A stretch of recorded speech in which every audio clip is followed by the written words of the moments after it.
तो आज हम लोगों को एटॉमिक स्ट्रक्चर की एक्सरसाइज 1 डिस्कस करनी थी। तो जो तुम लोगों ने मुझे डाउट्स भेजे उन सारे क्वेश्चंस को हम लोग एक एक करके डिस्कस करना शुरू कर देते हैं। तो अभी यहाँ पर ध्यान से प्रवचन सुनोगे। किसी का डाउट क्वेश्चन नंबर 5 है। तो अभी क्वेश्चंस तो तुम लोगों के सामने भी होंगे, तो ऑब्वियसली क्वेश्चन को रीड करने में मैं टाइम वेस्ट नहीं कर रही हूँ, लेकिन हाँ समझ लो कि उसमें क्या है। आपको कहीं रिडबर्ग कांस्टेंट जैसा वर्ड दिख रहा है? अच्छा चलो ठीक है। अगर रिडबर्ग कांस्टेंट जैसा वर्ड दिख रहा है तो तुरंत तुम्हारे दिमाग में आना चाहिए करके कि हमारे पास एक बहुत ही चर्चित फॉर्मूला है, यानी कि 1 बाय आपका lambda is equals to R H, यानी कि रिडबर्ग कांस्टेंट, और z का स्क्वायर यानी कि जो भी एटॉमिक नंबर है, और 1 अपॉन में कितना आ जाता है आप लोगों का n1 स्क्वायर माइनस 1 अपॉन में n2 स्क्वायर, ये फॉर्मूला है। तो ऑब्वियसली मुझे इसी फॉर्मूले को यूज़ करना पड़ेगा। अब इस क्वेश्चन को तुम रीड करो, क्योंकि क्वेश्चन तुम्हारे सामने ओपन है, इसीलिए मैं ऊपर नीचे जंप नहीं करूँगी। मुझे क्वेश्चन याद है करके, ठीक है? क्वेश्चन याद है मतलब एक नज़र में मैंने पढ़ लिया था, मेरी मेमोरी में स्टोर है। तो उसमें क्वेश्चन में आपसे बोल रहा है करके फर्स्ट लाइमन सीरीज़, ठीक है? पहली लाइमन सीरीज़ के बारे में बात कर रहा है, और उसके बाद वो बात कर रहा है आपकी फर्स्ट बाल्मर सीरीज़ के लिए, ठीक है? तो पहले लाइमन के बारे में बातचीत कर लेते हैं। तो लाइमन सीरीज़ में जो पहली लाइन होती है वो कहाँ से कहाँ होती है? 2 से लेकर 1 होती है, बराबर, ठीक है? 2 से लेकर 1 होती है, यानी कि यहाँ पे आप लोगों का n1 की वैल्यू कितनी होगी? 1 हो जाएगी, और उसके अलावा यहाँ पे n2 की वैल्यू कितनी हो जाएगी? 2 हो जाएगी। जो बाल्मर सीरीज़ होती है उसमें ये चीज़ कैसी होती है? उसमें ये हो जाता है आप लोगों का 3 से लेकर 2, यानी कि n1 की वैल्यू यहाँ कितनी आ जाएगी? 2, और आप लोगों के पास n2 की वैल्यू यहाँ पे कितनी आएगी? 3। क्वेश्चन को बोला जा रहा है क्वेश्चन में कि फर्स्ट लाइमन सीरीज़ का जो वेवलेंथ आएगा, ठीक है, let's say first Lyman series का जो वेवलेंथ आएगा उसको मैं लैम्बडा 1 से डिनोट करती हूँ। लाइमन सीरीज़ का जो वेवलेंथ आएगा उसको मैं लैम्बडा 1 से डिनोट करती हूँ, और जो बाल्मर सीरीज़ का जो वेवलेंथ आएगा उसको मैं लैम्बडा 2 से डिनोट करती हूँ। तो इस चीज़ का जो डिफरेंस है, ये वेवलेंथ का जो डिफरेंस है, इस वेवलेंथ के डिफरेंस की वैल्यू यानी कि डेल्टा लैम्बडा की वैल्यू आपको क्वेश्चन में दी हुई है करके कितनी, ये मुझे रीड करना पड़ेगा, ये डेटा मुझे भी याद नहीं है, 133.7 नैनोमीटर। तो पहले तो ये मुझे पता चल गया कि ये दिया है 133.7 नैनोमीटर। अब नैनोमीटर है तो इसको हम लोग कन्वर्ट कर लेंगे किस चीज़ में? मीटर में। तो ये हो जाएगा 10⁻⁹ मीटर करके, बराबर आ गया। तो अभी तुम ये देखो, मुझे क्या करना चाहिए यहाँ से तुरंत, यहाँ पर यहाँ से लैम्बडा 1 की वैल्यू निकाल लो फॉर फर्स्ट लाइमन सीरीज़। क्या हो जाएगा? अच्छा, हीलियम प्लस आयन के लिए बोल रहा है, तो हीलियम प्लस आयन के लिए z बराबर कितना रहेगा आप लोगों का? 2 रहेगा, ठीक है? तो कितना हो जाएगा ये? मैं इसको ग्रीन वाले से सॉल्व कर लेती हूँ। 1 by lambda equal to R H, ये तो हमें कैलकुलेट करना है, z का स्क्वायर, राइट, यानी कि ये चीज़ कितनी हो जाएगी आप लोगों के पास? हाइड्रोजन हीलियम 2 का स्क्वायर, ये कितना हो गया? 4, ठीक है? तो यहाँ पे आ जाएगा आपके पास 4, और उसके बाद 1 बाय n1 स्क्वायर, यानी कि 1 बाय 1, और उसके बाद माइनस में 1 बाय n2 का स्क्वायर, यानी कि 1 बाय 4। तुम थोड़ा प्यार से कैलकुलेशन कर लो, तो R H multiply by 4, 4 minus 1 यानी कि 3 बाय 4, तो ये 4 और ये 4 कट गया। अब लेकिन ये 1 बाय लैम्बडा की वैल्यू आई है, या फिर स्पेसिफिकली लैम्बडा 1 की वैल्यू आई है, तो यहाँ से लैम्बडा 1 की वैल्यू कितनी होगी? रेसिप्रोकल करना पड़ेगा। तो तुम अगर रेसिप्रोकल कर दो, ये हो जाएगा 1/3 टाइम्स ऑफ आर एच। कुछ बुक्स में आर एच ना लिखते हुए सिंपली आर भी लिखते हैं, उसमें अपना दिमाग मत खर्च करना। जब मैंने 11th स्टैंडर्ड पढ़ी थी तो हमारे सर एक्चुअल में उसको आर एच लिखते थे। मेरी नोट्स कॉपी में भी आप यही चीज़ पाओगे, इसलिए मेरी आदत भी वैसी है। वैसे ही जब मैंने 11th पढ़ा था तो हमारे टीचर की आदत थी एवोगैड्रो नंबर को 6.023 लिखने की, तो मेरी भी आदत वही डली रह गई, ठीक है? बल्कि वो 6.022 होता है करके। तो अभी हम लोग यहाँ पे 1 बाय लैम्बडा 2 कैलकुलेट करते हैं। सो 1 बाय लैम्बडा 2 ये कितना आएगा? आर एच, यहाँ पे z कितना है? 4 रहेगा, कितना आ जाएगा ये चीज़? 1 बाय 2 का स्क्वायर यानी कि 4 माइनस में 9, तो कैलकुलेशंस कर लो कितना हो जाएगा? 4 टाइम्स ऑफ आर एच, और 9 माइनस 4 दैट विल बी 5, और 9 4 ज़ा 36, तो ये कितना हो जाएगा? 5 आर एच अपॉन में 9, तो लैम्बडा 2 की यहाँ से वैल्यू आ जाएगी 9 अपॉन में 5 आर एच। अब तुम्हें यहाँ पे बोला है कि डिफरेंस दिया है। अब देखना, एक चीज़ का ध्यान देना, ये डिफरेंस है, डिफरेंस इसका मतलब ये होता है कि we are talking about magnitude, यानी कि छोटी क्वांटिटी माइनस आपको बड़ी क्वांटिटी करनी है, ठीक है। तो अभी इसमें से आप माइनस कर लो, तो 9/5 RH और 1/3 RH, ठीक है। इस चीज़ को कैलकुलेट कर लो, तो ये कितना हो जाएगा 9/5 RH, ये यहाँ पर -1/3 RH, ये ऐसा है, ठीक है। तो 9 3 27, 27 - 5 यानी कि हो जाएगा 22, ऊपर में RH और नीचे में हो जाएगा 15 RH स्क्वायर, यानी कि ऊपर का RH और नीचे का एक RH कट गया, यानी कि ये आया कुछ इस तरीके से आपके पास आया, ठीक है। और इक्वल टू ये चीज़ कितनी दी हुई है 133.7 × 10⁻⁹ मीटर करके दिया है।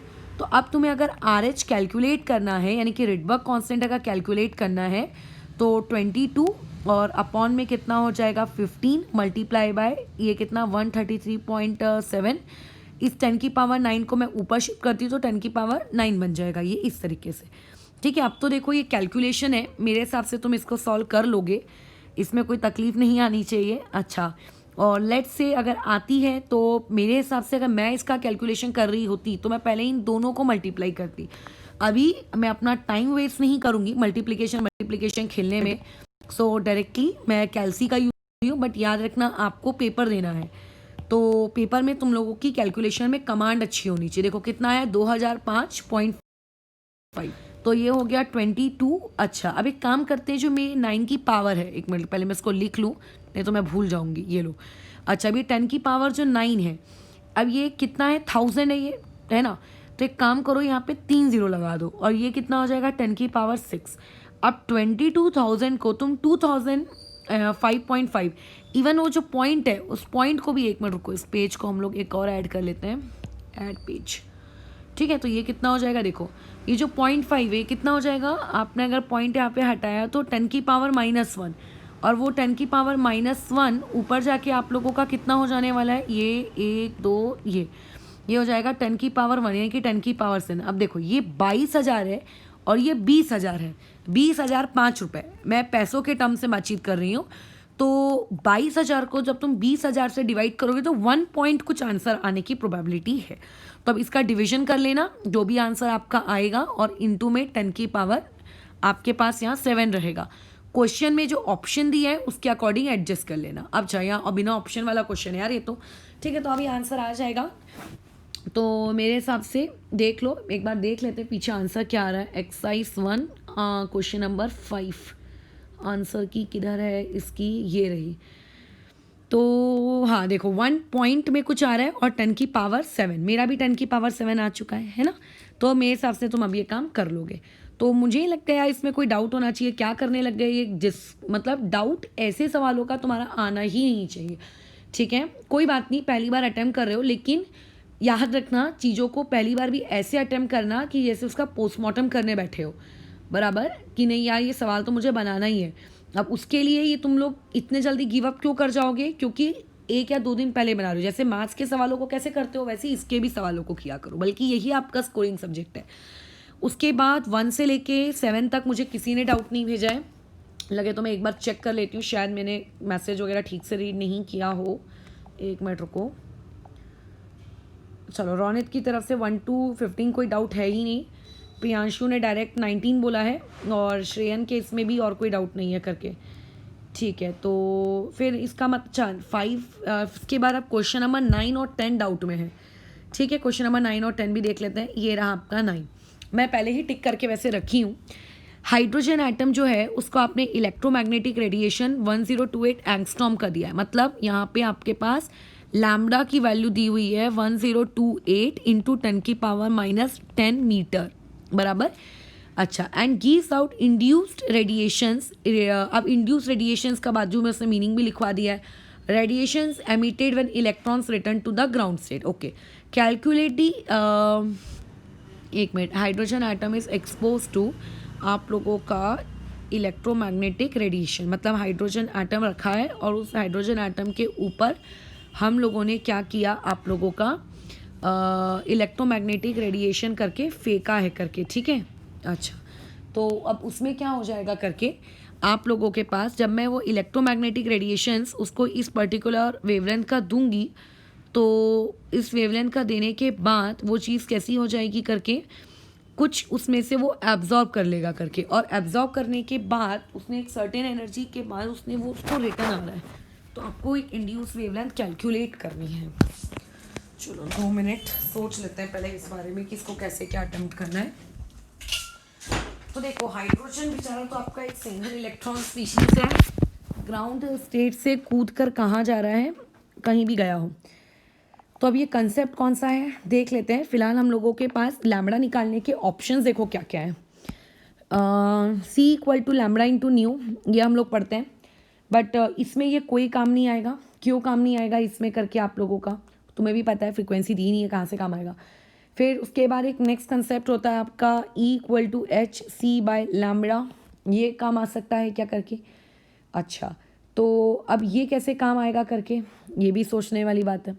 क्या और हो सकता है, हाँ, एक होता है lambda equal to H upon M V, या फिर कोई भी फॉर्मूले डी ब्रॉय कंसेप्ट से रिलेटेड करके, राइट। तो नहीं यार, ये भी काम नहीं आ सकता। क्यों काम नहीं आ सकता, क्योंकि यहाँ पे आप लोगों के इलेक्ट्रोमैग्नेटिक रेडिएशंस की बात हो रही है, और ये किसके लिए लगता है, पार्टिकल के लिए लगता है।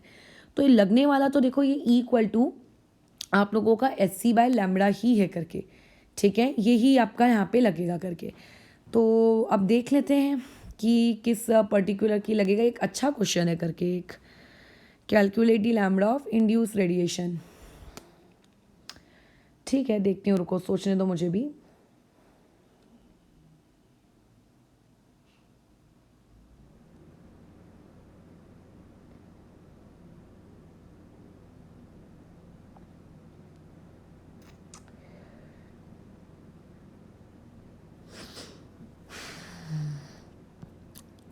दो मिनट, क्वेश्चन नंबर जो भी होगा ये करके देखो।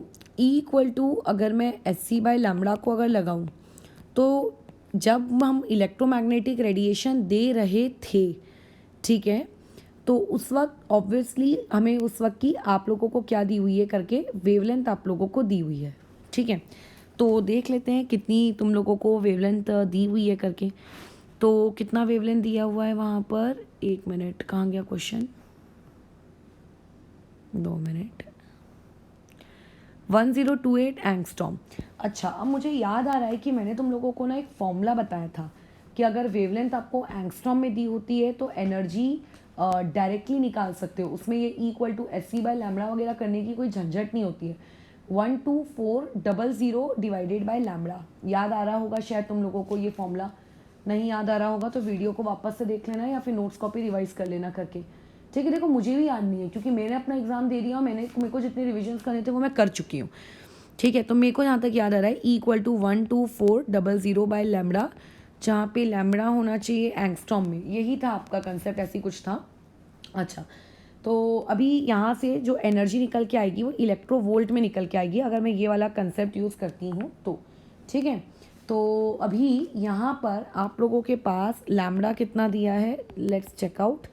ये दिया हुआ है 1028 आई थिंक, राइट, हाँ। तो ये आपको 1028 एंगस्ट्रॉम दिया है, ठीक है।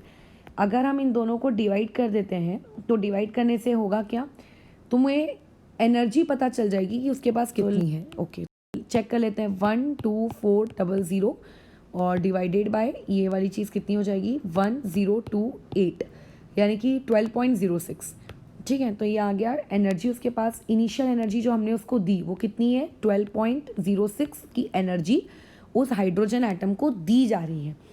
अब क्या होगा, वो हाइड्रोजन एटम इस एनर्जी को लेगा, उसके अंदर जो इलेक्ट्रॉन होगा उसके n इक्वल टू 1 में, क्योंकि ऑब्वियसली एक ही इलेक्ट्रॉन होता है उस बेचारे के पास, उस n इक्वल टू 1 से उसको लेकर जाएगा, कहाँ पर लेकर जाएगा, एक्साइटेड स्टेट में लेकर जाएगा। अब एक बात ध्यान रखना, जैसे मान लेते हैं तुम्हारी गाड़ी में जो पेट्रोल है वो 5 लीटर है, अब तुम्हारी गाड़ी का लेट से माइलेज है 80, यानी कि आप 1 लीटर में 80 किलोमीटर चल पाते हो, तो तुम कितना किलोमीटर चल पाओगे, 400, 80 इंटू 5, राइट, यही करोगे ना। तो अगर मान लेते हैं मेरे को जो एनर्जी सप्लाई की जा रही है, अगर वो मेरी सप्लाइड एनर्जी 12.06 इलेक्ट्रोवोल्ट अगर वो है, तो इसका क्या अर्थ है, इसका अर्थ ये है कि हम लोग करके 12.06 इलेक्ट्रोवोल्ट तक की ही एनर्जी, जहाँ तक मतलब उसी स्टेट तक वो पहुँचा सकता है, उसी एक्साइटेड स्टेट तक पहुँचा सकता है जिस एक्साइटेड स्टेट की वैल्यू और ग्राउंड स्टेट की वैल्यू के बीच में एनर्जी डिफरेंस क्या होना चाहिए आपका, ये 12.06 होना चाहिए। अगर किसी एक्साइटेड स्टेट का एनर्जी डिफरेंस 12.06 से ज़्यादा आ गया तो बेचारा वहाँ तक तो पहुँचा ही नहीं सकता ना उसको, क्योंकि उतनी एनर्जी तो हम उसको सप्लाई नहीं कर रहे हैं। तो अब हमें चेक करना पड़ेगा। अब देखो बहुत ही सिंपल सा क्वेश्चन है। हाइड्रोजन एटम के लिए तो मुझको तो देखो रट्टा मार के मैं बैठी हूँ, तुम लोगों का मुझे पता नहीं है कि तुमने रट्टा मारा है कि नहीं मारा है। हाइड्रोजन एटम में अगर मैं एनर्जी का फॉर्मूला लगाऊँ -13.6 इंटू Z²/n², समझ गए होगे जहाँ तक मेरा यहाँ कहना है। तो तुम्हारे फर्स्ट वाले लेवल की एनर्जी आती है -13.6 इलेक्ट्रोवोल्ट। जो आपका सेकेंड वाला होता है उसकी एनर्जी आती है माइनस आपका 3.4 इलेक्ट्रोवोल्ट। याद रखना, मैंने ये डाटा याद किए हैं, अभी भी याद किए हैं, और जब मैं 11th में थी मैंने तब भी याद किए थे, क्योंकि it will save your time. अच्छा, और E4 की वैल्यू आती है -0.85। चलो इतने पहले कर लेते हैं। देखो अगर E1 से E2 जाना है, ठीक है, तो एनर्जी का गैप यहाँ पे कितना है 10.2 इलेक्ट्रोवोल्ट। जा सकता है क्योंकि हम एनर्जी तो 12.06 की सप्लाई कर रहे हैं ना, तो ये जा सकता है, कोई दिक्कत नहीं है। अब मान लेते हैं, एक काम करो, E1 से अगर उसको E3 जाना होता, डायरेक्ट E1 से लेता है फ्लाइट और E3 पे जाके वो लैंड करता है, तो देखो -13.6 और -1.51 कितने का गैप आता है, अप्रॉक्सीमेटली कुछ 12 इलेक्ट्रोवोल्ट या पॉइंट में कुछ होगा, निकाल लेना एग्जैक्ट, उतने का गैप आएगा। चलो निकाल ही लेते हैं। 13.6 और माइन ये कितना आएगा 1.51, कहाँ गया 13.6 माइनस 1.51 कितना आएगा 12.09 का गैप आएगा। ये ठीक है 12.09 इलेक्ट्रोवोल्ट का गैप आएगा। ठीक है, अब एक काम करते हैं, अगर इमेजिन E1 से लेके E4 तक अगर उसको जाना होगा तो ऑब्वियसली 12.09 से ज़्यादा का ही आएगा। ये आएगा अप्रॉक्सीमेटली 12 पॉइंट आपका कितना 10 में से 5 गया 5, और उसके बाद 5 में से 15 में से ये गया 12.75 इलेक्ट्रोवोल्ट का गैप आएगा। अब देखो तुम उसको एनर्जी कितनी सप्लाई कर रहे हो, तुम उसे एनर्जी सप्लाई कर रहे हो मात्र 12.06 की करके, ठीक है। तो अगर तुम 12.06 इलेक्ट्रोवोल्ट की अगर तुम उसको एनर्जी सप्लाई कर रहे हो, तो तुम बताओ कि 12.06 की वो एनर्जी लेकर वो कहाँ तक जा सकता है, खुद सोचो। वो ज़्यादा से ज़्यादा बेचारा उसको लेकर E3 तक जाएगा, बल्कि E3 में भी मैं इसीलिए बोल रही हूँ करके क्योंकि 12.06 और 12.09 इनके बीच में कैसा है, आप लोगों का ज़्यादा कोई खास डिफरेंस है नहीं, ठीक है, कोई ज़्यादा ऐसा खास डिफरेंस है नहीं करके, देयरफॉर मैं इसकी बात कर रही हूँ करके कि वो आप लोगों का कहाँ तक उसको लेकर चला जाएगा, उस पर्टिकुलर स्टेट तक उसको पहुँचा देगा करके, ठीक है। अच्छा, तो ये मुझे पता चल गया करके कि एनर्जी गैप आपका कितने का आ रहा है। अब देखो इसके बाद, अच्छा एक पेज और ऐड कर लेते हैं। तो अब यहाँ पे लैम्बडा इक्वल टू क्या होता है hc/लैम्बडा। तो अब सोचो अगर उसको E1 से E3 जाना है तो E1 से E3 जाने के लिए वो क्या करेगा करके सर्टेन, अच्छा लेकिन 12.06 और 12.09 यार एक सफिशिएंट गैप है, तो उसको ऐसा नहीं करना चाहिए करके कि 12 E1 से E3 ले लेते हैं, नहीं नहीं ये गलत होगा। 12.09 और 12.06 गैप है करके यार, ठीक गैप है, ये इस तरीके से नहीं ले लेते करके उसको। 2 मिनट रुको, मेरे को भी सोच लेने दो करके किस तरीके से मुझे उसे कर लेना चाहिए।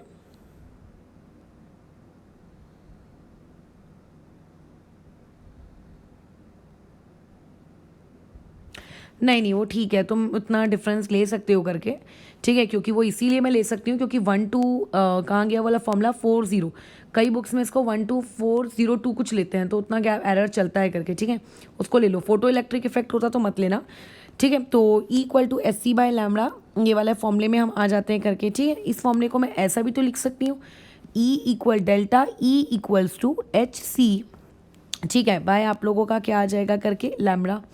अब देखो E1 और E3 के बीच में एनर्जी का गैप कितना है, एनर्जी का गैप है आप लोगों का कुछ, पहले तो वैल्यू पुट करते हैं 6.624 इंटू 10⁻⁻34, सी की वैल्यू 3 इंटू 10⁸, ये आ गया अपॉन में लैम्बडा ही तो मुझे निकालना है। अच्छा डेल्टा ई ये मेरे पास कितना दिया हुआ है करके, तो डेल्टा ई मेरे पास कितना है, हम लोग किसके बीच का गैप लेना चाह रहे हैं, ये इस वाले के बीच का गैप और इस वाले के बीच का गैप है ना, क्योंकि ये एक्चुअल में मत लो उसको, ठीक है, ये वाला काम आप मत करो क्योंकि 12.09 है ना, उसको मत करो 10.2, तो अब बताओ, जब तुम्हारा एनर्जी गैप 10.2 का है तो उस 10.2 के करस्पॉन्डिंग आप लैम्बडा कैलकुलेट कर लोगे, ठीक है। 12.2 के करस्पॉन्डिंग अब देखो 6.624 इंटू 3, तो ये कितना हो जाएगा, 4 3 ज़ा 12 कैरी, 3 2 ज़ा 6 7, 6 3 ज़ा 18 कैरी 1, ये आएगा 19.872 के आसपास कुछ। और 10 की पावर में ये कितने एडजस्टमेंट हो जाएंगे, -26 का एडजस्टमेंट ये हो जाएगा, ठीक है। डिवाइड बाय कितना कर देंगे इसको, 10.2 इलेक्ट्रोवोल्ट, ये तुम कर लेना इसका डिवीजन। अच्छा, तो अब इसका डिवीजन कर लेते हैं, कितना आ गया, 19.8 कितना था, 19.872, तो ये हो गया 19.872 डिवाइड बाय 10.2 यानी कि 1.9482, ठीक है। तो ये लैम्बडा यहाँ से कितना आएगा, 1.9482 के आसपास कुछ, और 10 की पावर -26 करके, ठीक है। ये वाला तुम लोगों के पास आ जाएगा। अच्छा, अब इस सब को अपना एंगस्ट्रॉम में कन्वर्ट कर लेना, तो ये इससे तुमने लैम्बडा 1 निकाल लिया, ठीक है। वैसे ही अगर वो E1 से लेकर E3 जाता तो उसके लिए भी तुम क्या कर सकते हो, करके लैम्बडा कैलकुलेट कर सकते हो। अगर वो E1 से लेके E4 जाता तुम उसके लिए भी लैम्बडा कैलकुलेट कर सकते हो। अब वो तुमसे ये पूछ रहा है करके कि जो कौन सा वाला जो है करके तुम लोगों का क्या है क्वेश्चन आपका, एक मिनट क्वेश्चन मेरे को रीड कर लेने दो। Calculate the lambda of induce radiation, तो जो रेडिएशन आपकी बाहर निकल रही है वो कौन से लैम्बडा की होगी, तो अपने ऑप्शन को चेक कर लेना कि वो कौन से रेडिएशन की होगी, क्योंकि वो किसी भी स्टेट में जा सकता है ना। देखो 1 में भी, जब 1 से 2 में भी जा सकता है, और इवन अगर मैं वो 12042 वाली कैलकुलेशन अगर थोड़ी देर के लिए अगर इग्नोर करूँ करके, तो इवन 1 से 3 की भी पॉसिबिलिटी बन सकती है। 1 से 4 की तो देखो बनेगी नहीं, तो उनमें से जो 2 ऑप्शन आपको दिए होंगे करके, उन 2 ऑप्शन में से तुम टिक कर देना करके, ठीक है। क्योंकि देखो अगर आप उसको कितने की एनर्जी सप्लाई कर रहे हो, दोनों है, 1 से 2 भी जा सकता है, 1 से 3 भी जा सकता है, लेकिन 1 से 3 ना थोड़ा मेरे को भी डाउटफुल लग रहा है, क्योंकि देखो 12.09 उसको होना और हमारे पास है 12.06, तो ज़्यादा प्रोबेबिलिटी किसकी है कि वो 1 से 2 जाए, क्योंकि 12 उसको सिर्फ 10.2 ही होना ना इलेक्ट्रोवोल्ट। तो ऐसी केस में क्या होगा, वो 10.2 इलेक्ट्रोवोल्ट अपने पास क्या करेगा, रख लेगा, और बाकी बचा हुआ बचा है। लेकिन यहाँ तो उसको ज़्यादा रिक्वायर्ड है, तो हाई प्रोबेबिलिटी इसकी है कि यहाँ पे वो जाए। तो इस हाई प्रोबेबिलिटी वाली जगह पर जाओ, इसके करस्पॉन्डिंग लैम्बडा कैलकुलेट करो, E=SC/लैम्बडा, इसके डिफरेंस के थ्रू, और तुम्हें तुम्हारा आंसर कैसा मिल जाएगा करके, ठीक है। हाई प्रोबेबिलिटी आप उसमें चेकआउट करना। ये क्वेश्चन एक ठीक था, देखो मुझे भी टाइम लग गया। अच्छा, तो अब ये वाले में आगे बढ़ते हैं। क्वेश्चन नंबर 9 हो गया है। क्वेश्चन नंबर 10 में आते हैं। आपका एक हाइड्रोजन एटम है, उसकी एनर्जी अर्ग्स में दी है। अच्छा, कई लोगों को देखो इसमें एक्चुअल में डाउट आ रहा था करके कि अर्ग क्या है, ठीक है। तो जैसे आपकी कैलोरी, जैसे आपकी जूल एनर्जी को नापने की यूनिट होती है, वैसे अर्ग भी आपकी एनर्जी को कैलकुलेट करने की यूनिट है, ठीक है। अब बस इतना तुम्हें याद रखना है करके कि आपका जो अर्ग है वो आप लोगों की एक छोटी सी यूनिट है।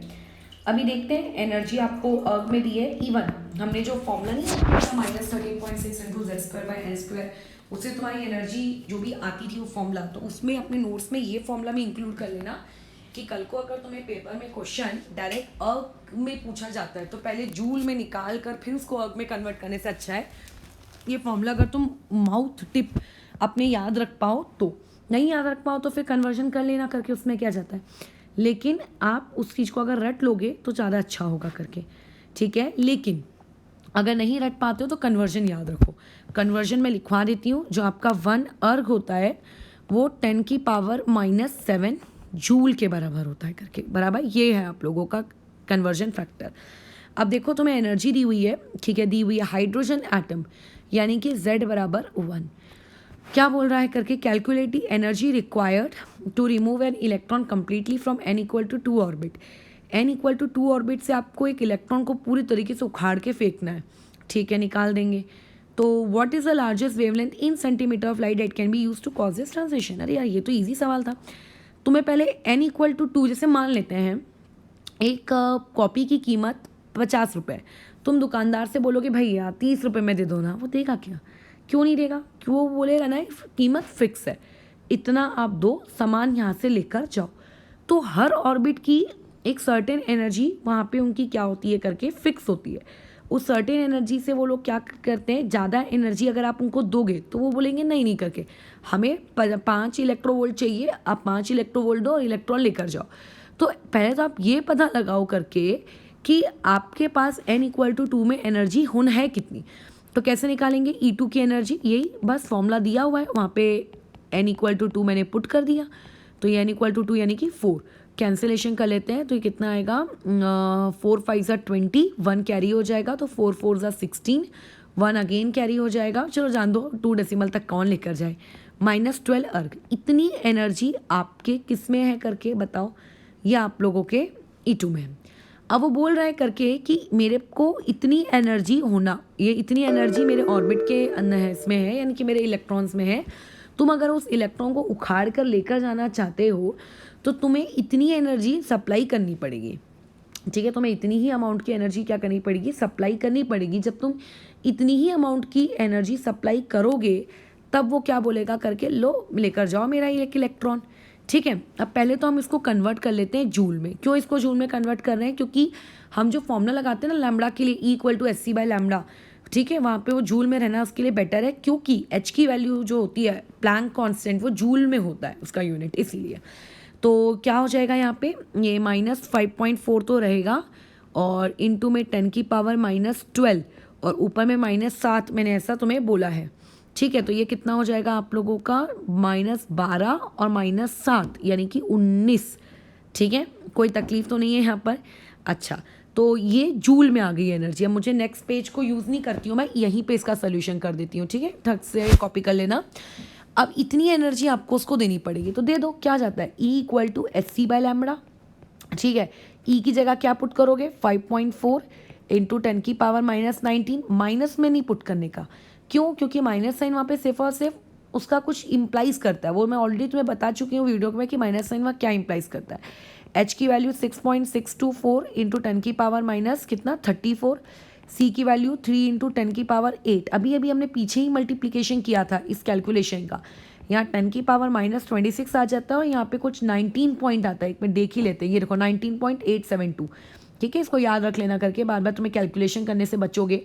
लैम्डा अगर कैलकुलेट करना है तो 5.4 को यहाँ डिवाइड में ले आओ और 10⁻⁻19 ऊपर चला गया तो 10⁻+19 हो गया, तो 10 की पावर कितना आ जाएगा, वो माइनस सायात आ जाएगा। अब देखते डिवाइड 19.8 को अगर मैं एक वक्त के लिए 20 अज्यूम कर लूँ और 5.4 को या फिर नहीं भी अज्यूम करूँ और सही में अपनी कैलकुलेशन करूँ तो 19.872। अब पेपर में तुम इतनी प्रिसाइज कैलकुलेशन तो कर नहीं पाओगे, तो 87 भी अगर रखोगे तो भी चलेगा। डिवाइड बाय कितना कर रहे हैं, 5.4, और अगर कर सको तो अच्छी बात है। तो 3.68 के, अरे ये क्या खुल गया, कहाँ चला गया, 3.68 के करीब आता है, 3.68। अब द मोस्ट इम्पॉर्टेंट फैक्ट कि इसकी यूनिट क्या है, क्या इसकी यूनिट मीटर है, क्या इसकी यूनिट सेंटीमीटर है, क्या इसकी यूनिट लैम्बडा है, मतलब एंगस्ट्रॉम है। तो देखो हमने लाइट यानी कि 3 × 10⁸ क्या पुट किया था, मीटर पर सेकेंड, यानी कि ये जो आया है ये मीटर में है।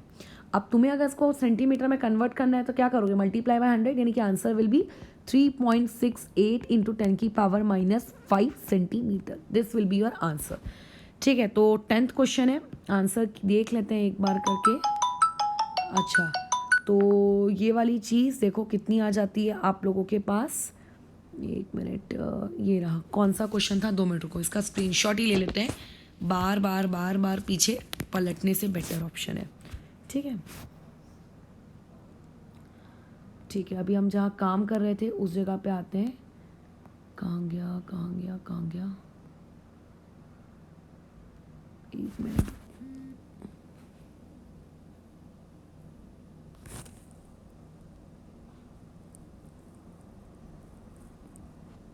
कौन सा क्वेश्चन था ये, क्वेश्चन नंबर 10 था। अरे बाप रे, मेरा स्क्रीनशॉट कहाँ गया, एक मिनट। अरे यार, ये तो मेरे लिए बहुत ही हेक्टिक काम हो जा रहा है कि क्वेश्चन को वहाँ देखना। अगली बार मैं इसका थोड़ा सर से पूछ लूँगी कि किस तरीके से इसको करना है। हाँ, ये देखो क्वेश्चन नंबर 10 कितना है, ये कुछ 3.7 × 10⁻⁻5 सेंटीमीटर करके, बराबर। ये आ गया हम लोगों का आंसर, ठीक है। तो अभी देख लेते हैं कि हमारा आंसर कितना आया था, 3.7 × 10⁻⁻5। तो ये देखो कितना आया, 3.68 आया है और 10 की पावर -5 ये देखो आ गया। तो इतना कोई कठिन सवाल नहीं है जो तुम लोग डाउट उसको फ्रेम कर दिया हो, चलो कोई बात नहीं। और उसके बाद अभी यहाँ तक 13 14 किसी का डाउट नहीं है। एक बार अगेन मैं मैसेज रीड कर लेती हूँ, कहीं किसी का कोई डाउट तो नहीं है। प्रियांशु का 19 है ये मुझे पता है, रोनित के इसमें चेक करना पड़ेगा। 17 नंबर का डाउट है, 17 है आपका डाउट, देख लेते हैं। अच्छा उससे पहले 16 है, तो पहले 16 देखते हैं। Calculate the wave number. Wave number क्या होता है? Wave number is the reciprocal of lambda, ठीक है। अच्छा, और for the shortest wavelength transition in Balmer series, video को फिर से देखो, अच्छी बात नहीं है अगर ये वाला क्वेश्चन डाउट आया है तो। Z बराबर 1।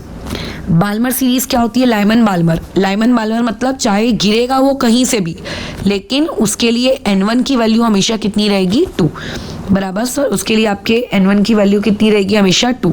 अब वो बोल रहा है करके शॉर्टेस्ट वेवलेंथ। शॉर्टेस्ट वेवलेंथ का मतलब क्या होता है ये तुम्हें पता होना चाहिए। लॉन्गेस्ट वेवलेंथ का मतलब होता है पहली लाइन, और शॉर्टेस्ट वेवलेंथ का मतलब क्या होता है ये मैंने वीडियो में अच्छे से बताया है। शॉर्टेस्ट वेवलेंथ का मतलब होता है आखिरी लाइन। अब आखिरी लाइन कहाँ से आ रही होगी तुमको क्या पता? आखिरी लाइन ऑब्वियस है करके आप लोगों की कहाँ से आ रही होगी करके? इन्फिनिटी से आ रही होगी, यानी कि इन्फिनिटी आपका n2 है, ये ऐसे करके, ठीक है। आप लोगों का इन्फिनिटी है, तो अब इसके लिए फॉर्मूला लगा देते हैं 1/λ, यानी कि आपका वही wave number equal to Rydberg constant की वैल्यू के टर्म्स में ही मैं आंसर निकाल रही हूँ। बाद में जब आंसर निकल जाएगा तो तुम वैल्यू पुट करके मल्टीप्लाई कर लेना। z² को कोई डाल के कोई मतलब नहीं है, 1 का स्क्वायर। सो क्या आ जाएगा ये वाला चीज? 1/n1 का स्क्वायर, यानी कि कितना? 2 का स्क्वायर 4। और इन्फिनिटी को पुट करके मैं क्या करूं तुम खुद सोचो, तो वो वैसे ही रहने दो। तो ये कितना आएगा? RH divided by 4। अब रिडबर्ग कांस्टेंट की वैल्यू कितनी होती है? 1.097 इंटू 10 की पावर में कितना? 5 सेंटीमीटर इनवर्स में डाल रही हूँ मैं, डिवाइडेड बाई 4। तो ये कितना आ जाएगा आंसर? कुछ आ जाएगा 4 के बाद कैलकुलेशन में 4 2 यानी कि 0.2, और उसके बाद आपका वो बच जाएगा 20, ये ऐसा कुछ आंसर आएगा, ठीक है। ये आएगा तुम्हारे फ्रीक्वेंसी की वैल्यू। क्वेश्चन नंबर 16 का अपना आ रहा है 0.27, ठीक है। और ये क्वेश्चन लेकिन तुम लोगों ने यार पूछा ये अच्छा नहीं किया करके, अच्छी बात नहीं की। ये देखो मैंने क्या बोला, अपना कितना आ रहा है? 0.27। ये देखो अगर तुम थोड़ा सा, और मेरा 10 की पावर -5 आ रहा है, तुम थोड़ा सा पॉइंट्स वगैरह एडजस्ट करो, बराबर आंसर आता। ये डाउट अच्छा नहीं था, बिल्कुल अच्छा डाउट नहीं था ये वाला पूछा गया। शॉर्टेस्ट वेवलेंथ का मतलब तुम्हें पता होना चाहिए, इन्फिनिटी से कूद रहे हो, इसका मतलब वीडियो वापस से देखने की नीड है। 17 क्वेश्चन नंबर देख लेते हैं, इसमें क्या दिक्कत है। आज हम लोग सिर्फ 25 तक डिस्कस करेंगे, क्योंकि तुम में से कुछ लोगों ने पूरे सवाल बनाए नहीं है, और उसके अलावा किसी ने बनाए हैं तो वो पूरे नहीं बनाए। लेकिन ये उन लोगों के लिए आखिरी मौका है। इसके बाद मैं कभी भी, मान लेते तुमने अटेम्प्ट अगर नहीं किया तो मैं तुम्हारे लिए रुकूंगी नहीं, ठीक है। आज लेकिन मैं सिर्फ 25 तक डिस्कस करूंगी। 1.8 gram of hydrogen atoms are excited to radiations. अच्छा इसको बाद में देखते हैं, रुको, थोड़ा बड़ा भारी दिख रहा है, पहले अपन छोटे छोटे सवाल उनको करके आ जाते हैं, रुको इसके लिए। तो 19 नंबर का डाउट है, the vapours of mercury absorb some electrons accelerated by potential difference of 4.5 volt. अच्छा तो मतलब इलेक्ट्रॉन का पोटेंशियल डिफरेंस दिखा है, उसकी वजह से मर्क्यूरी के एटम्स ने उस एनर्जी को एब्जॉर्ब किया होगा, जैसे कि इस वाले क्वेश्चन में हुआ था। ये देखो हाइड्रोजन एटम ने क्या की थी, यहाँ पे एनर्जी एब्जॉर्ब की थी ना, इलेक्ट्रोमैग्नेटिक रेडिएशन, वैसे यहाँ पे मर्क्यूरी ने की है, ठीक है। तो उसकी लेकिन एनर्जी आपको पोटेंशियल डिफरेंस के फॉर्मेट में दी है वहाँ पे, ठीक है, निकाल लेंगे। If the full energy of single incident electron is supposed to be converted into light emitted by single hydrogen atom, find the wave number of the light। ठीक है, सबसे पहले तो अपनी शैतान की खोपड़ी चलाओ और ये बताओ मुझे, आपको इलेक्ट्रॉन का पोटेंशियल डिफरेंस दिया है, ठीक है, यानी कि V। अगर तुम्हें उस इलेक्ट्रॉन के पोटेंशियल डिफरेंस से उसकी एनर्जी कैलकुलेट करनी है, मतलब कि उस इलेक्ट्रॉन में कितनी एनर्जी है उतने पोटेंशियल डिफरेंस के होने की वजह से, राइट, तो आप कैसे निकालोगे करके। तो हमने कहीं पढ़ा है क्या, दिमाग लगाओ। इलेक्ट्रॉन की बात हो रही है यानी कि day Broglie concept, right, electron की बात हो रही है यानी कि डे ब्रॉय कंसेप्ट। चलो ठीक है, जान दो, उसके बारे में बाद में सोचते हैं करके, डे ब्रॉय कंसेप्ट। अच्छा, तो अभी यहाँ पे डे ब्रॉय कंसेप्ट के अलावा और क्या सोचे हम लोग करके, तो उसके बाद हम ये सोचते हैं कि उसके पास जितनी भी एनर्जी होगी, ठीक है, उसके पास जितनी भी एनर्जी होगी वो एनर्जी के साथ वो क्या करता है, टक्कर मारता है। किसको टक्कर मारता है? आप लोगों के जाकर मर्क्यूरी के एटम्स को, मलेगो वेपर के फॉर्म में या किसी भी फॉर्म में अपना क्या जाता है कि जाकर टक्कर मारता है आप लोगों के मर्क्यूरी के एटम्स को। तो जब वो मर्क्यूरी के एटम्स को टक्कर मारेगा तो ऑब्वियसली कि उस इलेक्ट्रॉन के अंदर जो भी एनर्जी होगी वो आप लोगों के मर्क्यूरी के एटम्स को मिलेगी। और मर्क्यूरी के एटम्स रहने वाले अंदर रहने वाले इलेक्ट्रॉन की एनर्जी को लेंगे, एक्साइट होंगे और फिर डीएक्साइट होंगे और एनर्जी बाहर जाएगा। पीछे छोड़ो इन सब टॉपिक्स को, लेकिन हमको क्या निकालना है? Wave number. तब हमने वेव नंबर के बारे में जानते हैं कि वेव नंबर जो वेव नंबर बल्कि it is the reciprocal of wavelength. Pink pink बहुत हो गया यार, थोड़ा ब्लू रेड कर लेते हैं। अच्छा, अब इसके बाद क्या करें? हम लोगों को ये पता है कि हमारे पास 4.4 वोल्ट की एनर्जी है, ठीक है, 4.4 वोल्ट की एनर्जी हम लोगों के पास है। तो अभी यहाँ पे एक बात याद रखना कि आप लोगों का जो वोल्ट होता है, ठीक है, और उसके अलावा आप लोगों का जो एक इलेक्ट्रोवोल्ट होता है, इसमें डिफरेंस क्या है? ठीक है, अभी इलेक्ट्रॉन ईवी मतलब क्या होता है आप लोगों का? Electron volt. पहले तो मतलब समझते हैं इलेक्ट्रॉन वोल्ट होता है क्या। इलेक्ट्रॉन वोल्ट का मतलब होता है, यानी कि ईवी का मतलब होता है करके सिंगल इलेक्ट्रॉन के पास कितनी काइनेटिक एनर्जी का गेन हुआ या लॉस हुआ अगर वो रेस्ट से एक्सक्लेरेट किया जा रहा है तो।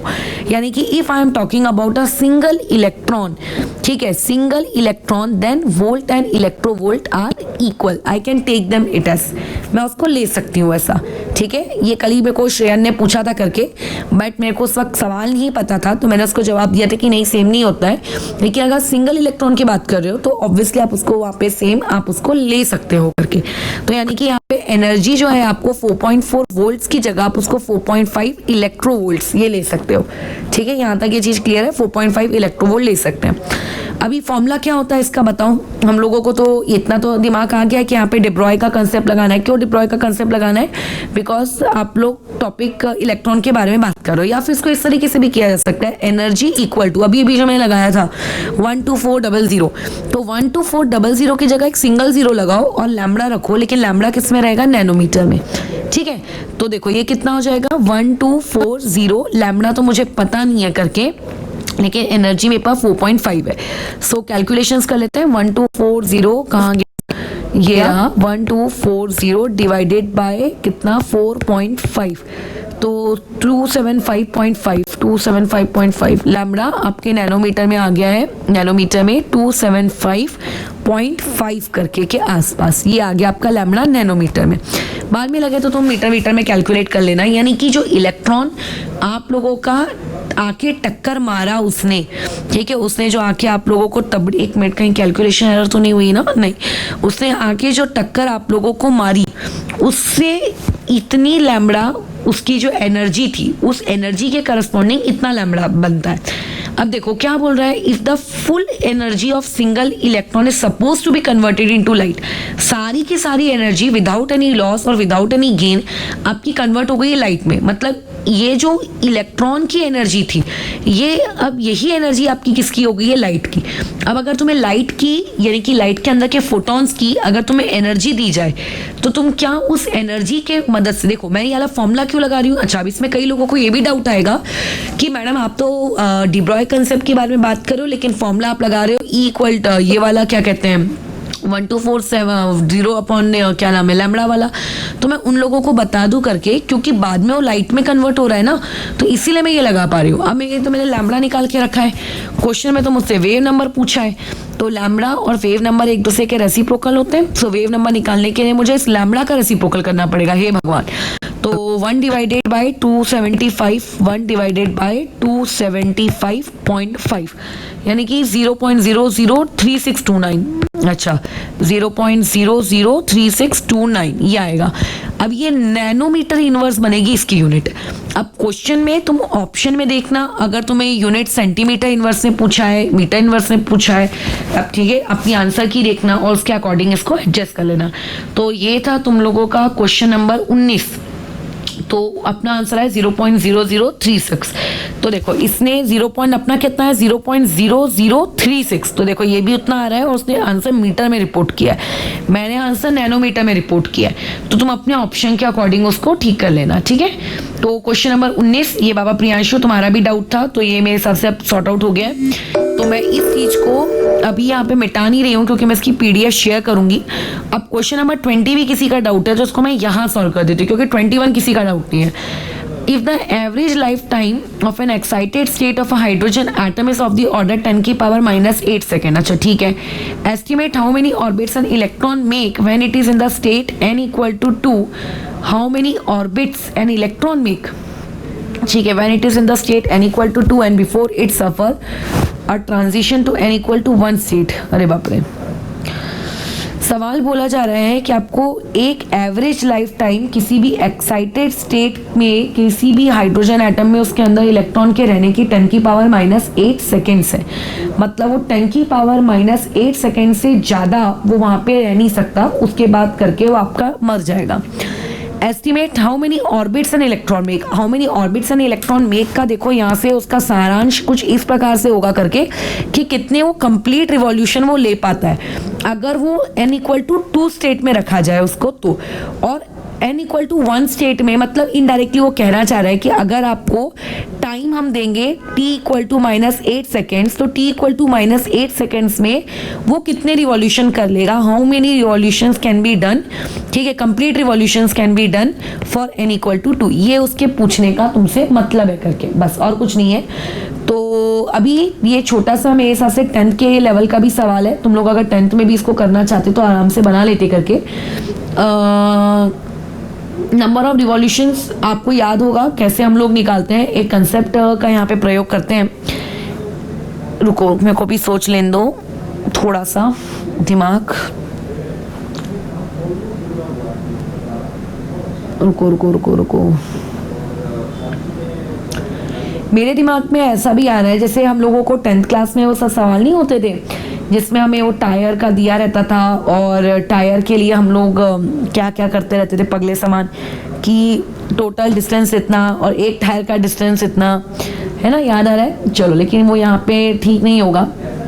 अच्छा अब इसके लिए अब हम लोग क्या कर सकते हैं, हमने बोहर्स की कुछ थ्योरी डिराइव की है जहाँ पे मैंने टाइम पीरियड के और आपके फ्रीक्वेंसी के को, क्योंकि टाइम पीरियड उसने तुमसे दिया है और हाउ मेनी रिवॉल्यूशंस यानी कि वो इनडायरेक्टली तुमसे फ्रीक्वेंसी पूछ रहा है, ये वो तुम्हारे से चाहता है करके। तो इतना तो हमको पता है कि टाइम पीरियड और फ्रीक्वेंसी एक दूसरे का रेसिप्रोकल होता है, ये तो तुम जानते ही हो, है ना। तो अभी इस क्वेश्चन को देखो, मैं तो अटेम्प्ट नहीं करूँगी, ठीक है, इसको तुम ही अटेम्प्ट करोगे पूरी तरीके से करके। अच्छा तो ऐसा भी किया जा सकता है करके कि तुम टाइम पीरियड का वो जो अपन ने डेरिवेशन किया होगा या जो मैंने फ्रीक्वेंसी का तुम लोगों को फॉर्मूला वगैरह लिखवाया होगा उसकी वैल्यूज़ वगैरह पुट कर कुरा के तुम ऐसा कर पाओ। या फिर अगर किसी को डेरिवेशन नहीं पता है तो फिर वो क्या करेगा, क्योंकि डेरिवेशन देखो मुझको भी नहीं पता है, तो एक काम करते हैं, एक फॉर्मूला होता है स्पीड = डिस्टेंस अपॉन टाइम, है ना। तो अपन को टाइम पता है, अपन ये पता लगा लेते हैं कि आपका n = 2 में इलेक्ट्रॉन की स्पीड से घूम रहा है, ये तो हम कैलकुलेट कर सकते हैं, है ना। अब अपन को अगर स्पीड कैलकुलेट करनी है यानी कि वेलोसिटी, तो उसका फॉर्मूला क्या होता है 2.18 × 10⁶ Z/n, यही होता है जहाँ तक मुझे याद आ रहा है फॉर्मूला, यही होता है Z/n। अगर एक बार चेक कर लेना, ठीक है, क्योंकि हो सकता है मेरे को फॉर्मूलेस वगैरह याद ना हो अभी, तो ये वाली चीज़ कितनी हो जाएगी आप लोगों के पास Z/n होता है। तो Z ये वाली चीज़ आपके पास कितनी है, कहाँ चला गया, एटॉमिक हाइड्रोजन के लिए बोल रहा है ना, तो ये 1 और n मतलब वो ऑर्बिट नंबर तुमसे कौन सी वाली चाह रहा है करके, वो ऑर्बिट नंबर तुम लोगों से चाह रहा है आपके पास, एक मिनट, कौन सी, सेकेंड वाली। एक बार फॉर्मूला रुको यार, मेरे को टैली कर लेने दो कहीं से, मतलब नोट्स वगैरह से, क्योंकि मुझे डाउट हो रहा है कहीं मैं फॉर्मूले में तो गड़बड़ नहीं कर रही हूँ। रुको रुको रुको,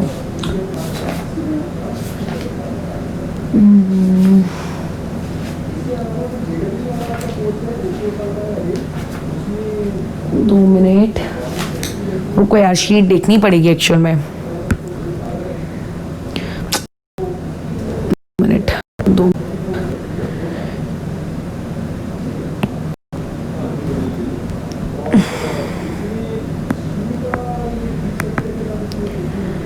देखो एक्चुअल में ना मेरे पास वो चीज़ ना है नहीं करके एक्सेस,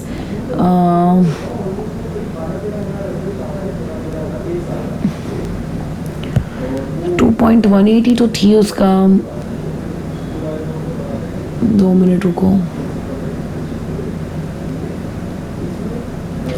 मैं इसमें मेरे को ऐसा लग रहा है कि यही थी, उतना मैं भी अपना दिमाग नहीं खर्च करती हूँ क्योंकि मुझे यही फॉर्मूला याद आ रहा है 2.18 इंटू 10⁶ Z/n। तो मेरे पास फिलहाल अभी एक्सेस नहीं है चीज़ों को टैली करने के लिए, ठीक है। तो ये मेरे हिसाब से है, बाद में अगर फॉर्मूले में मेरे से कोई गड़बड़ हो रही होगी तो तुम अपने लेवल पर ठीक कर लेना, ठीक है। उसको मैं कंसेप्ट बता देती हूँ।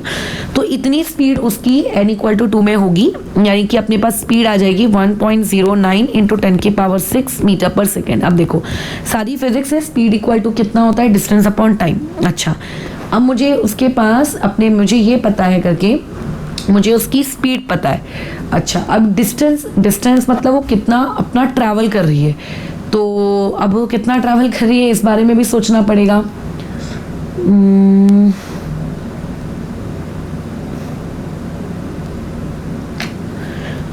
अभी ये हमें जानना है कि वो एक रिवॉल्यूशन लेने में कितना टाइम लगाती है, ठीक है। अगर उसको एक रिवॉल्यूशन लेना है तो एक रिवॉल्यूशन में उसको कितना टाइम लग जाएगा ये भी सोचना पड़ेगा।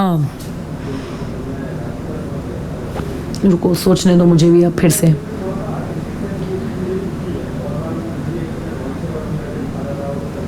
MVR तो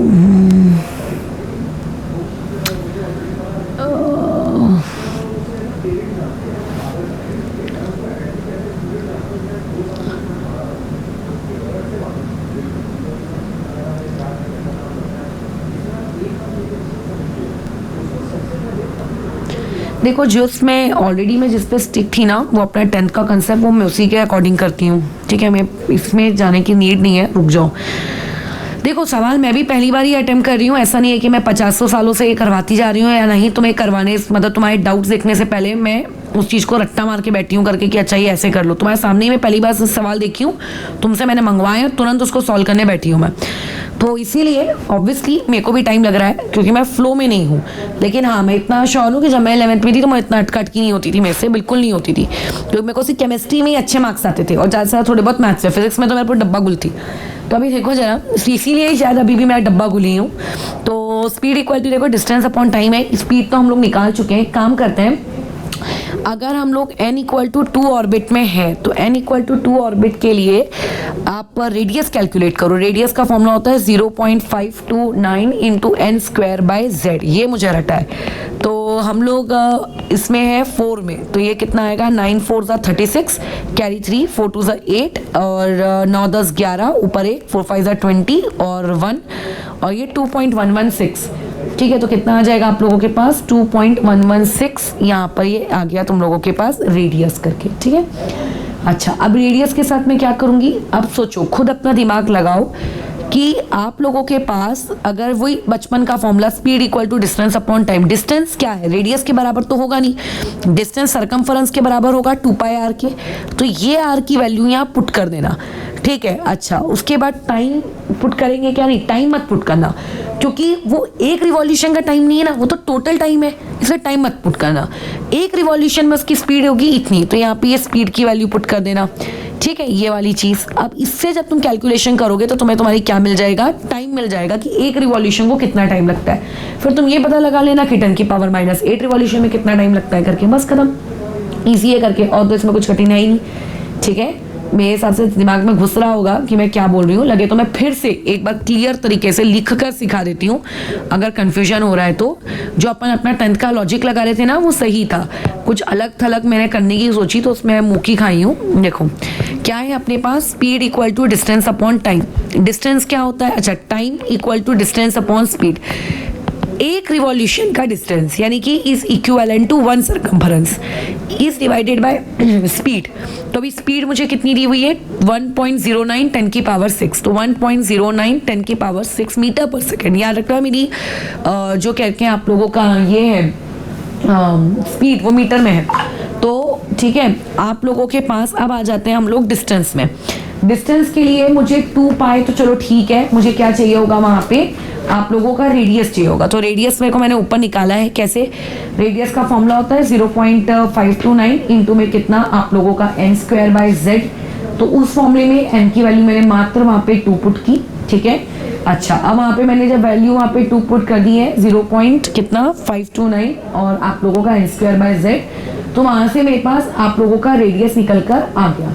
ठीक है, तो रेडियस कितना मेरे पास निकल के आ गया है, वहाँ से आपका निकल कर आ रहा है 2.116। ठीक है, ये आ रहा है 2.116, लेकिन ये जो रेडियस मुझे निकल के आ रहा है 2.116, ये इसकी यूनिट क्या होगी, सबसे बड़ा कंफ्यूजन। कई लोगों को लगता है करके कि यहाँ पे इसकी यूनिट अपन को रख लेनी चाहिए कितनी, मीटर। तो यहाँ पे इसकी यूनिट मीटर रखेंगे क्या, खुद सोचो करके। 0.0529 होता है क्या। देखो यार, फॉर्मूलोस के साथ ना मेरा ना भी बहुत छूट गया एक्चुअल में काफ़ी। भले ही मैंने तुम्हें चैप्टर्स पढ़ा दिए हैं, लेकिन फॉर्मूलेस वगैरह मुझको भी बेसिकली अभी याद है नहीं। 0.529 नहीं, बराबर हूँ मैं, एंगस्ट्रॉम में निकल के आएगा। तो यहाँ से 0.529 जो मैं पुट कर रही हूँ, ये मेरा एंगस्ट्रॉम में निकल कर आया। कितना आया मेरा एंगस्ट्रॉम में, इसको मीटर में अगर मैं कन्वर्ट करूँगी तो 2.116 इंटू 10 की पावर -10 मीटर। एक बार चेक करते हैं जाना फॉर्मूले से, मेरे को क्योंकि याद नहीं आ रहा है कुछ भी, पूरा ब्लैंक को। तो 2 इंटू पाई की वैल्यू मैं 3.14 रख लेती हूँ, और आर कितना रख लेते हैं 2.116 इंटू 10 की पावर -10, और ये कितना आएगा 1.09 इंटू 10 की पावर कितना है, 6 है कि -6 है, 6 है करके मीटर पर सेकेंड। ठीक है, अब बस इसकी कैलकुलेशंस कर लो। तो अब ये कितना हो जाएगा 2 इंटू 3.14 यानी कि 6.28, और 6.28 को मल्टीप्लाई कर लेते हैं 2.116 मल्टीप्लाई बाय 6.28 यानी कि 13.28। अच्छा, तो ये आ जाएगा आपका ऊपर में न्यूमरेटर में 13.288, और इंटू में 10 की पावर -16, समझ जाओ इसको ऊपर लेकर गई हूँ, डिवाइडेड में 1.09। तो इसको डिवाइड कर लेते हैं, कितना आ जाएगा, एक मिनट, कहाँ है कैलकुलेटर, हाँ, ये जो भी क्वांटिटी आई है इसको डिवाइड करते हैं 1.09 के साथ, कितना है 12.19। तो यानी कि उसको एक रिवॉल्यूशन कंप्लीट करने के लिए 12 पॉइंट कितना, कहाँ चला गया, नहीं 12.19, और पावर में कितना आपका 10 की पावर 16 सेकेंड्स लगते हैं। अब लेकिन क्वेश्चन में ऐसा साफ साफ दिया गया है कि एक्साइटेड स्टेट में जो आपका इलेक्ट्रॉन है वो 10 की पावर -8 सेकेंड्स के लिए रहेगा। ठीक है, एक्साइटेड स्टेट में जो तुम्हारा इलेक्ट्रॉन है वो कितनी देर के लिए रहने वाला है, 10 की पावर -8 सेकेंड्स। तो ऑब्वियसली 10 की पावर -8 आप लोगों का बड़ा होता है किससे, 10 की पावर -16 से। तो इतने टाइम में वो एक रिवॉल्यूशन लगाता है, तो ऑब्वियस है करके 10 की पावर -8 में उसके जो नंबर ऑफ रिवॉल्यूशंस होंगे वो नंबर ऑफ रिवॉल्यूशंस भी क्या होंगे, ज़्यादा होंगे। तो अब अगर तुम्हें ये कैलकुलेट करना है कि उसने टोटल नंबर ऑफ रिवॉल्यूशंस कितने लगाए, तो 10th क्लास की मैथ्स क्या करो, जो भी आपका 10 की पावर -8 है इसको डिवाइड कर दो 12.19 इंटू 10 की पावर -16 से। सो ये ऊपर में आ जाएगा 10 की पावर 8 और डिवाइड बाई 12.1219 कर देते हैं, और इसको 10 की पावर 10 कर देती हूँ। तो इसको लिख देती हूँ मैं 1000 और 0, यानी कि 4 0 इधर लिख दिए, तो 10 की पावर 6 करके 10,000 को मैं 1219 से डिवाइड कर रही हूँ। ठीक है, तुम सबकी अपनी अपनी कैलकुलेशंस करने की आदत होती है, पॉइंट्स को शिफ्ट करने का सबका अलग तरीका होता है, तो अपने तरीके के हिसाब से करना। 8.20 आता है, ठीक है, और 10 की पावर कितना आता है, 6 आता है, तो ये इतने रिवॉल्यूशंस लेगा। सिंपल क्वेश्चन था, बट मैं खुद के कंफ्यूजन में और खुद के फॉर्मूलेस क्या कहते हैं रिवाइज नहीं करने के चक्कर में अटकी हूँ। लेकिन मैं अगेन तो मैं रिपीट कर देती हूँ, किसी भी प्रकार का एग्जाम मुझको नहीं देना है। सो इसीलिए मैं अगर अटक रही हूँ, मेरे को अगर फॉर्मूले याद नहीं है, तो इसमें मुझे किसी बात की शेम फील नहीं हो रही है करके। ठीक है, मेरा काम था कंसेप्ट को सिखाना, वो मैं सिखा चुकी हूँ, लेकिन उसके बाद फॉर्मूले याद रखना ही आपकी जिम्मेदारी है। अच्छा, अभी ये देखो इतने सारे डाउट्स और है करके, ठीक है, देखो इसमें अभी आ जाते हैं करके हम लोग। ये वाला जो 22 क्वेश्चन नंबर है, अच्छा ये भी है, 25 भी है। Calculate the threshold frequency of a metal if the binding energy, अच्छा बाइंडिंग एनर्जी वाला और आयनाइजेशन एनर्जी वाला कंसेप्ट मैं सिखाने की हूँ, तो वो मैं सिखा देती हूँ। उसके बाद 25 क्वेश्चन पे हम लोग जाएंगे, अब इसको मत करो। अच्छा, to what series does the spectral line of atomic hydrogen belong if its wave number is equal to the difference between the wave number of the following two lines of the Balmer series of 486.1 and 410.2 nanometre. What is the wavelength of this के बाद क्या, 2 minute, question कहाँ गया है,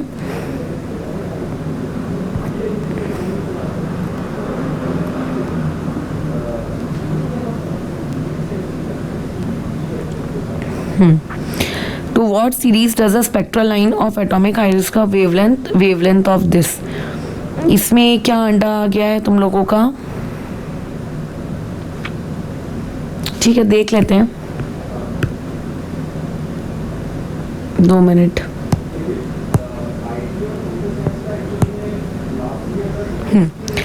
To what series does the spectral line of atomic hydrogen belong?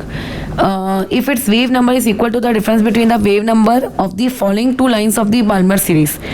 Wave number of the following two lines of the Balmer series. Balmer series की कोई एक तो लाइन है जिसका आपको वेवलेंथ दिया हुआ है इतना और दूसरे का वेवलेंथ दिया है इतना।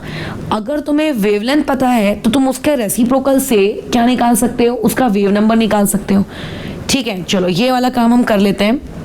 तो वैसे मान लेते हैं बाल्मर सीरीज में लैम्बडा 1 आपको दिया है 486.1 नैनोमीटर। इसका मैं रेसिप्रोकल कर लेती हूँ। लैम्बडा 2 तुम्हें दिया हुआ है 410.2 नैनोमीटर। फट रेसिप्रोकल कर लो 486.1।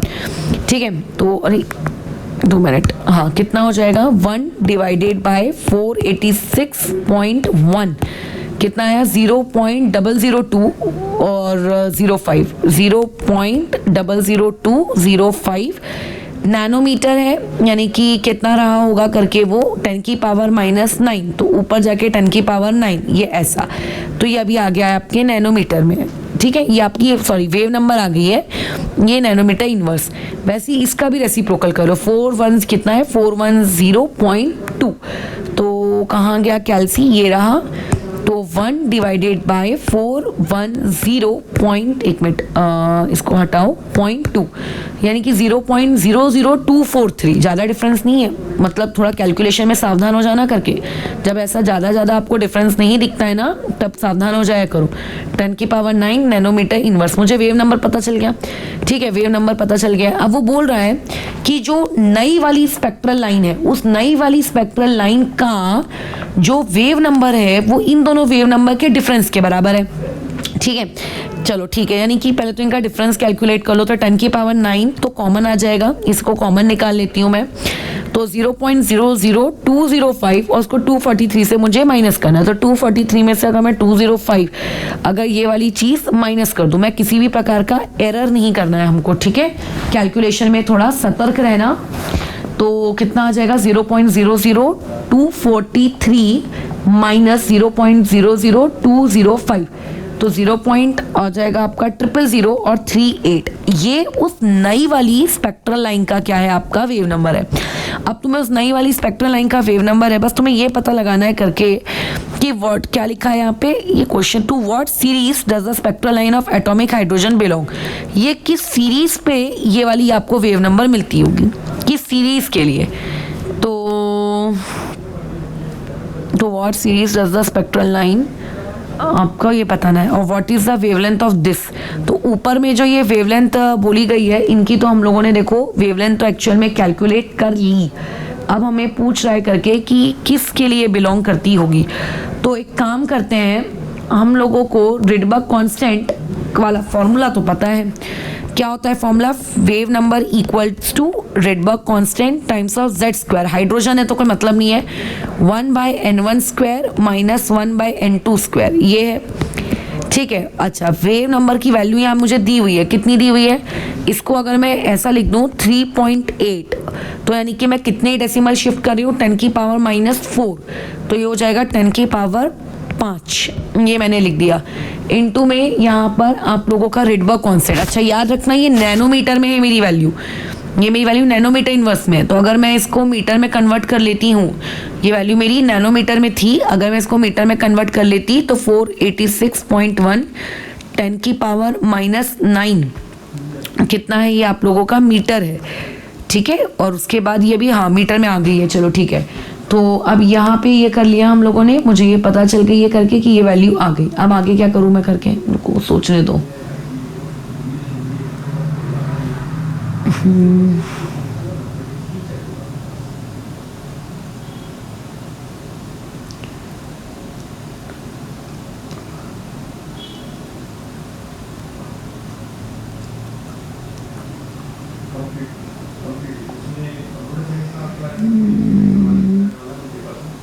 रुको रुको रुको सोचने दो।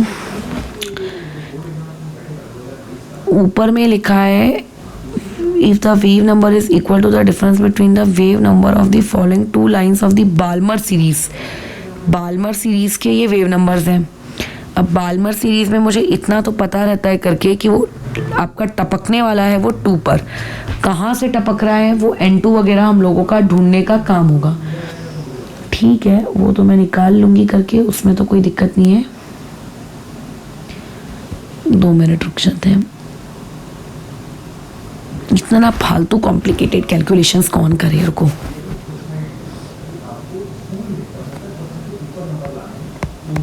एक मिनट। हाँ,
रुको रुको, इतना अभी टाइम लगता है यार चीज़ों को डिराइव करने के लिए। तुम लोग इसको स्किप कर लेना, ये वाले पार्ट को, ठीक है।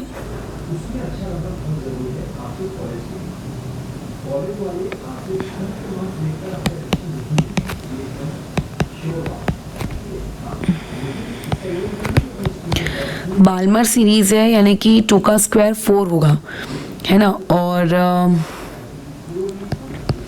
कहाँ से कूदवाए हो तुम उसको वो तो पता ही नहीं है, यानी कि मान लेते हैं N2 स्क्वायर, तो देयरफॉर लैम्बडा 1 की यहाँ से वैल्यू आ जाएगी N2 का स्क्वायर माइनस 4 अपॉन में 4 टाइम्स ऑफ N2 का स्क्वायर इंटू में RH।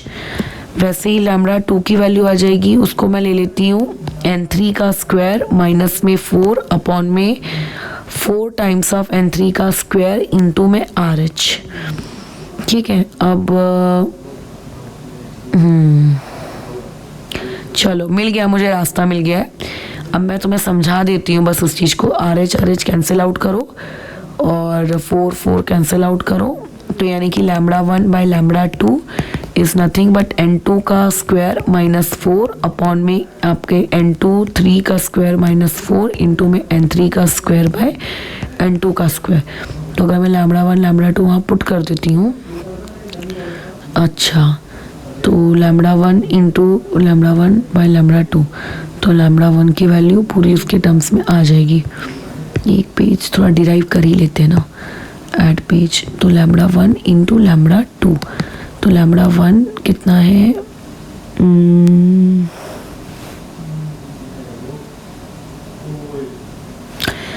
लैम्बडा 1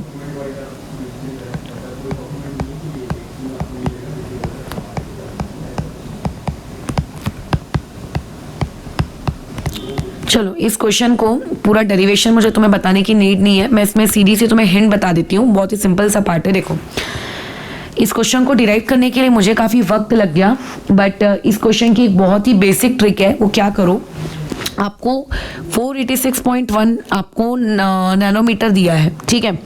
उस 486.1 नैनोमीटर आपको वेवलेंथ दी हुई है करके, अगर वही 1 बाय लैम्बडा का तुम फॉर्मूला लगाते हो तो वहाँ पे N1 की वैल्यू तो 2 होगी, क्योंकि बाल्मर सीरीज के बारे में बात कर रहा है करके, ठीक है। इतना तो अपन को आइडिया है। अच्छा, और उसके अलावा अभी वहाँ पे लेकिन वो कौन सी मतलब किस जगह से आ रहा है, यानी कि N2 की वैल्यू तुमको नहीं पता होगी, वो तुम कैलकुलेट कर लेना, कुछ आ जाएगी। वैसे ही आपको एक दूसरी वेवलेंथ भी दी हुई है करके, ठीक है।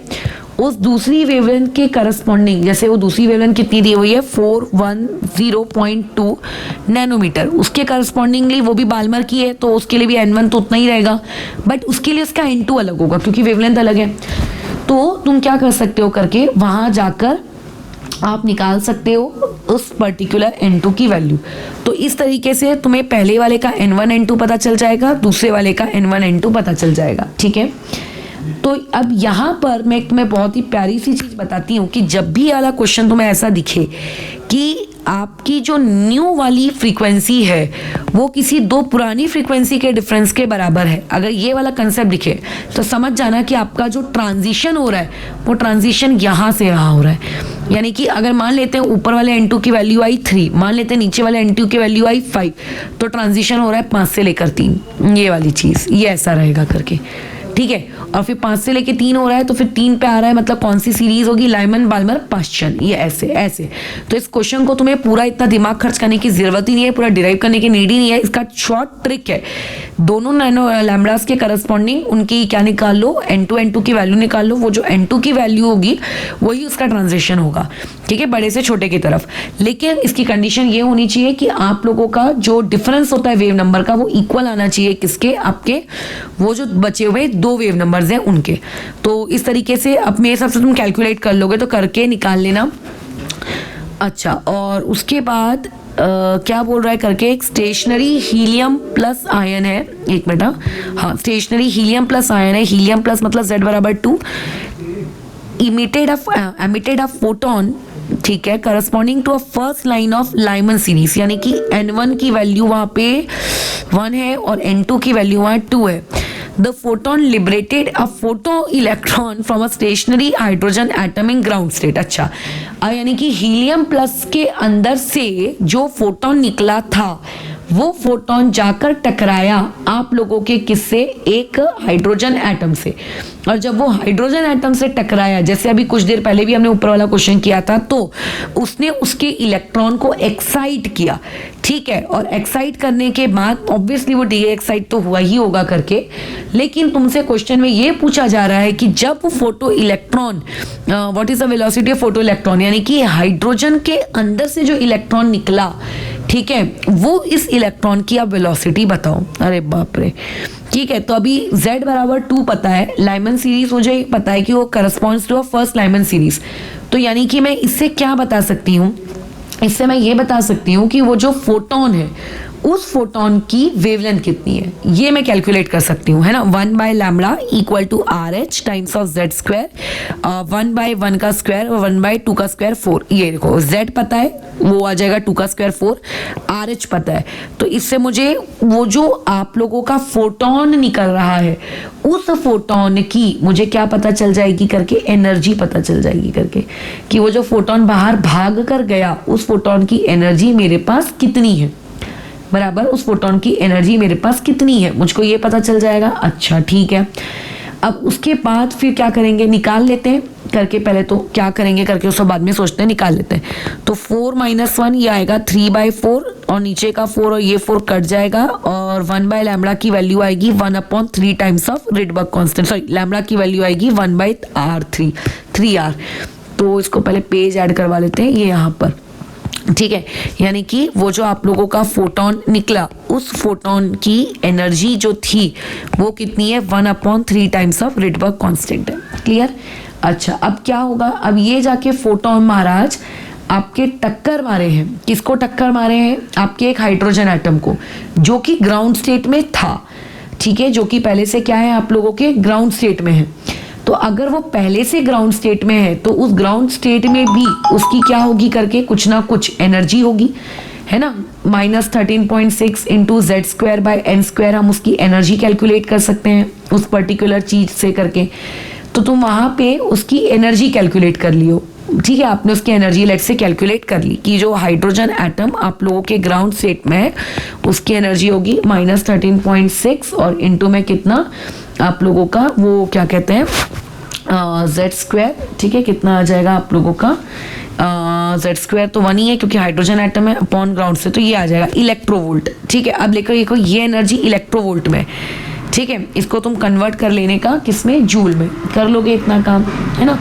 अब तुम वो पूछ रहा है करके कि उसकी वेलोसिटी कितनी होगी, ये आप उसको बताओ करके, ठीक है, कि वेलोसिटी कितनी आएगी करके वहाँ पर। तो अभी वेलोसिटी का झमेला कहाँ से आ गया हम लोगों को करके। तो अभी सबसे ज़रूरी चीज़ ये है कि आपने यहाँ पे जब वो उससे टकरा रहा है तो टकराने में क्या हो रहा है, जितनी वो एनर्जी सप्लाई कर रहा है वो एनर्जी सप्लाई दो काम में जा रही है। पहले इलेक्ट्रॉन को रिमूव करने के लिए, यानी कि वर्क फंक्शन जो कि इसके बराबर होगा, है ना, क्योंकि अगर उसके फर्स्ट ऑर्बिट की एनर्जी इतनी है तो वर्क फंक्शन भी इतना ही होगा, प्लस काइनेटिक एनर्जी। तो अब आप एनर्जी कितनी सप्लाई कर रहे हो, आप इतनी एनर्जी सप्लाई कर रहे हो। ये एनर्जी जो कि इस फॉर्मूले से निकल के आती है, इसकी यूनिट क्या होती है, जूल, राइट। तो यहाँ ये जूल में है तो इसलिए इसको भी जूल में कन्वर्ट कर लेना, 1/3 RH। वर्क फंक्शन यानी कि कितनी आपने उसको एनर्जी दी, किस काम के लिए दी बाबा, वो तो हमको बताइए आप करके। तो आपने उसको एनर्जी किस काम के लिए दी है करके, इलेक्ट्रॉन को रिमूव करने के लिए। तो आप कितनी दोगे, -13.6 ही दोगे करके। और जो बची कुछ ही एनर्जी है, ठीक है, जो बची कुछ ही एनर्जी, इसको भी किस में कन्वर्ट कर लेना आप, अपने इलेक्ट्रॉन वोल्ट को है, हाँ। तो इससे क्या होगा, आपको काइनेटिक एनर्जी मिल जाएगी और फिर काइनेटिक एनर्जी का फॉर्मूला लगा दो 1/2mv², तो ये आ जाएगा करके, ठीक है। इस तरीके से ये सवाल भी अच्छा था, तो इस सवाल को एक दो बार तुम खुद भी प्रैक्टिस कर लेना। कैलकुलेशंस मैं पूरी नहीं कर रही हूँ क्योंकि कैलकुलेशन वाला पार्ट तुम्हारा होना चाहिए। तो 23 हो गया, 24 हो गया और अब बचता है 22। देखो 22 और 17 वाला काम हम लोग जब कल डिस्कशन स्टार्ट करेंगे तब कंटिन्यू करते हैं, फिलहाल इसको भी, इस चीज़ को रोकते हैं करके, ठीक है, क्योंकि बहुत सारे लोगों ने कुछ कुछ चीज़ याद नहीं की है, तो इसलिए इसको अभी डिस्कस करना सही नहीं होगा करके। और उसके अलावा लगे तो 22 में बोल रहा है, single electron orbit around a stationary nucleus of charge plus Ze is a magnitude of electric charge. Hydrogen species requires 47.2 electron to excite the electron from the second Bohr orbit to the third Bohr orbit. अच्छा, वो ये कह रहा है कि second से third जाने में 22 में 47.2 इलेक्ट्रोवोल्ट की एनर्जी चाहिए, यानी कि E2 माइनस E1 की वैल्यू दिया है पगलों में। तो E2 कैसे निकालते हैं, -13.6 इंटू Z²/n², ठीक है। और E3 कैसे निकालेंगे, -13.6 इंटू Z²/n²। तो n तुम्हें पता है, 2 से 3 जाना है, -13.6 को कॉमन कर निकाल लो, z वहाँ से निकल आएगा। तो पहला क्वेश्चन तो देखो बताने लायक है नहीं करके, तो तुम z आराम से निकाल लोगे। And give the hydrogen like species form, यानी कि अगर तुम्हारा z की वैल्यू 2 आई तो उसका आंसर हीलियम मत लिखना, उसका आंसर हीलियम प्लस लिखना। क्यों, क्योंकि आपका जो बोहर का कंसेप्ट होता है वो सिंगल इलेक्ट्रॉन स्पीशीज के लिए वैलिड होता है ना, इसीलिए। अच्छा, the kinetic energy and the potential energy of the electron in the first orbit. छी यार, तुम लोगों ने क्या क्वेश्चन पूछा 22 में से डाउट में, पूरा हम लोगों ने फॉर्मूले डिराइव किए हैं। देखो जो हम लोग फॉर्मूला निकालते हैं ना, -13.6 इंटू Z²/n², वो टोटल एनर्जी का फॉर्मूला होता है। तो उस फॉर्मूले से जो एनर्जी निकलेगी वो टोटल एनर्जी होगी। फिर काइनेटिक और पोटेंशियल के लिए हम क्या करें, तो हमने कुछ रिलेशनशिप्स याद करो डिराइव किए थे कि total is equal to minus of some times और 2 times of potential energy, and potential energy and kinetic energy के बीच में -1/2 का रिलेशन, ऐसा कुछ डिराइव किया था ना। तो टोटल एनर्जी निकाल लो और उन रिलेशनशिप से काइनेटिक का पोटेंशियल निकाल लो, बस खत्म हो गया ये सवाल। तो ये क्वेश्चन नंबर 22 जो तुमने पूछा है कि बहुत ही बकवास है, उसमें पूछने लायक कुछ भी नहीं था। हाँ, 17 एक है जिसको हम कल सॉल्व करेंगे और बाकी के बचे हुए क्वेश्चन भी। तो उनमें से कुछ लोग जिन्होंने अभी तक क्वेश्चन अटेम्प्ट नहीं किए, जो पीछे चल रहे हैं, ऐसे प्राणीगण थोड़ा अपनी स्पीड बढ़ा लो और उसके बाद हम लोग जल्दी जल्दी अटेम्प्ट अपना इंक्रीज़ कर लो, ठीक है। फिर मैं इसको अभी ओवर करती हूँ। हो सकता है इतने प्रवचन सुनने के बाद अगर फिर से तुम आगे के क्वेश्चन अटेम्प्ट करने जाओ तो तुमसे वो बन जाए, ठीक है। तो एक बार इसको ट्राई जरूर देना।